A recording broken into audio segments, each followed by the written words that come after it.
So one of the design goals of OpenJoystick is to make the thing easy to assemble. Another one is to make it very, very precise, comparably precise to a commercial joystick. That's difficult because you have to get very tight alignments with the moving parts and the magnet underneath to get the Hall effect, to get the most out of the Hall effect sensor. So assembling the thing is tricky because it has to be exactly assembled, but it can't be too hard to assemble. Like, you don't have to get out micrometers and stuff to measure distances. So I made this.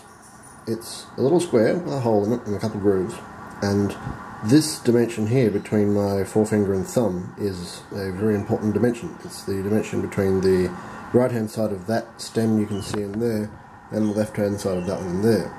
And so what this little jig does, you slot it over the top before you do up these bolts on the side. You force it down the stem to the very base, and then the distance between those two pegs is exactly the width of that. So when you do those up, the stem is precisely centered between the two.